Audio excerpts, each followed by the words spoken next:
I could make the argument that the egg is the most important ingredient that we have in the 18th century. It does so much. It's kind of the fix-all and cure-all for anything that you want to do. And we're gonna dive into that a little bit today. Food has evolved and chemicals have come into play, and now we have things that do a better job today than what the egg did in the 18th century, but this was the food product back then.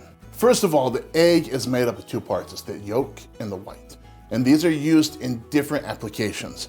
So when you think about the yolk, you're thinking about something that is thickening and it's creamy and it's silky. So in our time period, a way to use just the yolk would be to put it into a sauce that you want to be silky smooth. And that brings in some fat and some creaminess, and it binds everything together. But you could also, and we see this a lot, which seems strange to us now, use a hard-boiled yolk to thicken a sauce as well. And so we've done the beef stew episode. That one was really strange because it has hard egg yolks in there. And what you can do is you could just eat them if you want to, depending on how you want your stew to be, or you could break that up in your bowl, stir it about, and thicken up your stew. And it gives the eater an option as to how they want to enjoy that food. Secondly, we have the whites. And so what we see a lot of times with the whites is we don't have all of that fat component, and we can use that for other applications. So anything that we see in the 18th century that is foaming or fizzy, whether it's in a drink where you would put an egg white in and shake it up and it would kind of froth and give a little bit of air into that drink, we see that a lot. Or if we wanted to make icing, we've made the 12th night cake not too long ago on the channel. That icing is you take egg whites and sugar, and you get to whipping, and then it froths up. And we see different recipes for things like clouds and foams or snowballs in the cookbooks of the 18th century. And really what they're doing is they're whipping air into egg whites, because egg whites will then hold that and they'll firm up.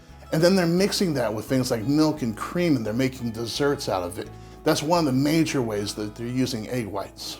One of the most popular ways that we see eggs used, and sometimes it's individual sections or parts of the eggs, but oftentimes it's the whole egg, and that is as a binder. So a lot of the pastes that we make or the puddings that we make, all sorts of different occasions, you have all these dry ingredients like flour and different grains, and you need something to hold that together. In that occasion, that's when you would crack an egg in there, and that just helps bring everything together and hold it into place. One of the king foods of the 18th century is the pudding, whether it's baked or boiled. Sometimes not so much in boiled puddings, but especially in baked puddings or custards, you need eggs. That's what gives you the texture that you're looking for in that dish, and they wouldn't be able to be achieved without the lowly egg. One of the ways that the egg is super indispensable in this time period is for the sick. I found a quote that said the egg is the most nourishing and exalted of all animal foods, which is about the highest praise that I think any ingredient could get. And that is in this medical sense, where not to mention was it being used in medicine, but also in food for the invalids. So we've talked about things like panadas on the channel, and we've talked about gruel and porridges, and all of these things are basically you're taking a grain with water, and if you want to add any like real nourishment in there, you're adding an egg. And so eggs were kind of during periods of time where people had problems with their stomach or they were weak and they couldn't get up. Eggs might be the only real source of protein and fat that you could get into them without them being sick. And so it was just a super, super great resource in that situation. And we need to take the concept of chickens out of our head here, because yes, people were using chicken eggs probably mostly, but they were also using quail eggs and turkey eggs and goose eggs. They were using a lot more eggs in normal cooking than we are using now, at least in America. I don't know about other countries. You guys will have to tell me in the comments section. But eggs are super prolific. There are so many different creatures that lay them. So even in a survival situation where you're kind of out in the forest and you might be away from your chickens, they were still a great resource for fat and protein, and people were using them all of the time in all sorts of settings. So obviously one of the reasons that this is an ingredient that is kind of like one of the best things that you can have is because, like anything in the garden, with eggs, you can kind of grow them yourselves. So if you have a few chickens on your property, they're constantly producing eggs. And so you can just multiply the number of chickens and you can have a ton of eggs, and you get them for essentially free, just the cost of feed. And so poor people could use them a lot too. We do see accounts though where the demand was super high because for some reason they weren't getting eggs like they wanted to, and they were up to 4 times the cost of what they normally would be. So even though they were prolific and they were everywhere, every once in a while there was a squeeze and you couldn't get your hands on them.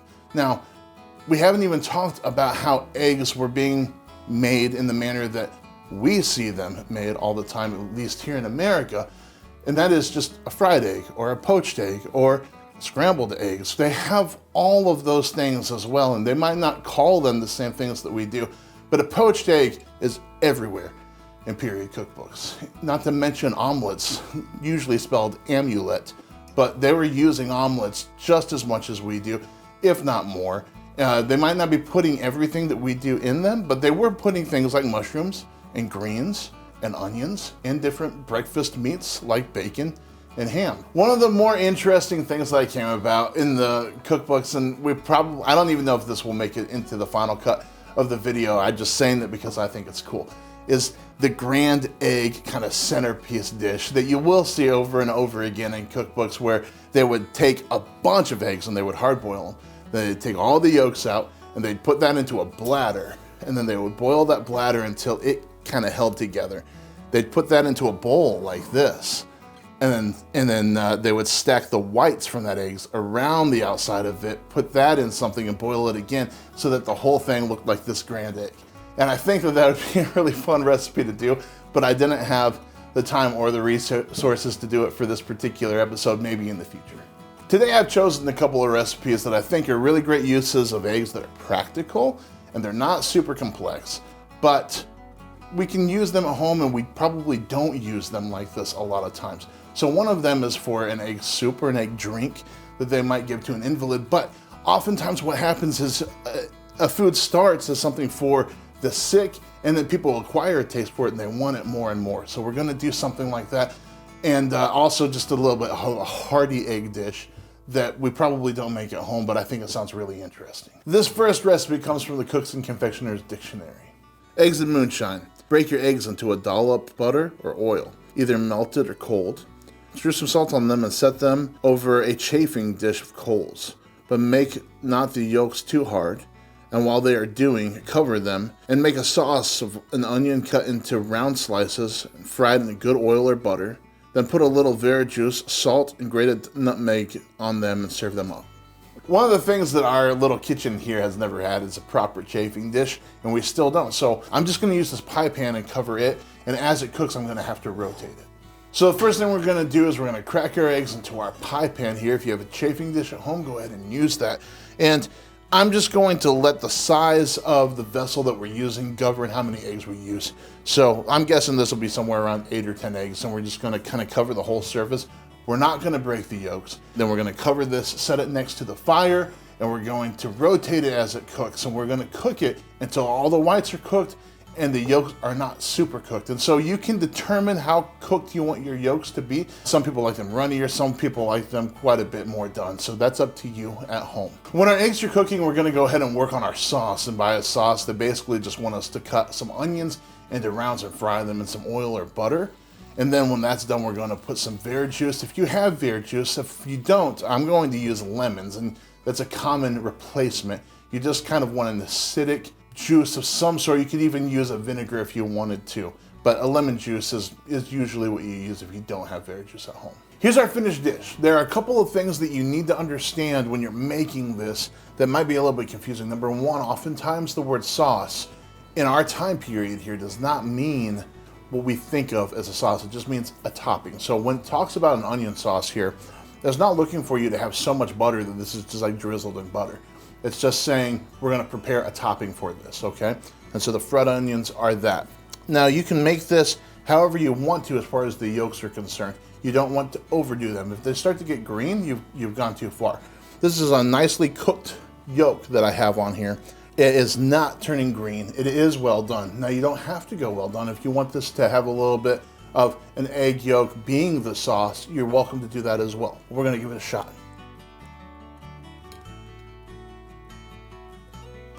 Yeah, this is really good.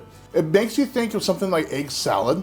I mean, I don't know if you've ever had a fried egg sandwich and you put onions on it, but onions and eggs just go together so well. And with that, you see that over and over again in recipes then and recipes now. But the thing that puts it apart is the lemon juice and the nutmegs, because the nutmeg brings in this kind of semi-sweet, also savory flavor, and it's more about the scent than anything else. The lemon brings in some acidity, so it feels like a nice complete dish that's not just only one note savory because of these onions. And so you need something to attack that savory from the onions a little bit, and it does a wonderful job. This next recipe is for a sick person generally, but it comes from The Art of Cookery Made Plain and Easy, and it is one of those recipes that started out as, hey, we're gonna give this to sick people, and it grew into something that was fashionable and people liked to have, especially in Germany. To make buttered water, what the Germans call egg soup, and are very fond of it for supper, you have it in the chapter of Lent. Take a pint of water, beat up the yolk of an egg with the water, put in a piece of butter as big as a small walnut, 2 or 3 knobs of sugar, and keep stirring it all the time it is on the fire. When it begins to boil, bruise it between the saucepan until it is smooth and has great froth. Then it is fit to drink. This is ordered in a cold or where egg will agree with the stomach. What we're gonna do here is we're gonna get our water in a saucepan and break an egg in there. We're gonna go ahead and stir that up, put in a little bit of butter. It says a small walnut, and then get some sugar in there, sugar to taste. It says a few clumps, whatever you would like. What we're trying to go for here is when we get this to boil, we're gonna stir it the whole time and we're looking for it to froth. And once it starts to get frothy, we know that it's done and we're gonna try it then. So here's our egg soup. I just put it in a mug because they said you can drink it once it's done, so might as well. Plus I wanted you guys to be able to see the color of it. It smells like butter and eggs. Let's give it a try. Need a lot more sugar. Yep, but it's okay. This is made for people that are not feeling well so that they can stomach some nutrients, and this does just a fine job with that. Plus, this would be easy on the throat. If you're not feeling well, this is wonderful. I can understand why people would want this and they would kind of become accustomed to this because it is nice and it's hearty, it's comforting. If somebody made this for me and said, hey, you want some egg soup? I'd be in.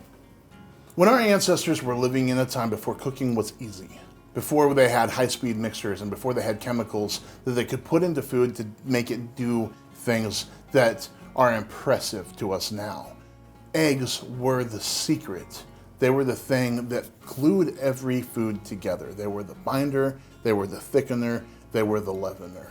And so if you wanted to eat something that was beyond ordinary, an egg was oftentimes the answer. And it's interesting that something so simple and that everybody could get their hands on, you can even take it aboard ship and you can have eggs all the way across the ocean. That one ingredient is the key to getting out of the ordinary of cooking and getting into something extraordinary, something that's fun, something that's interesting.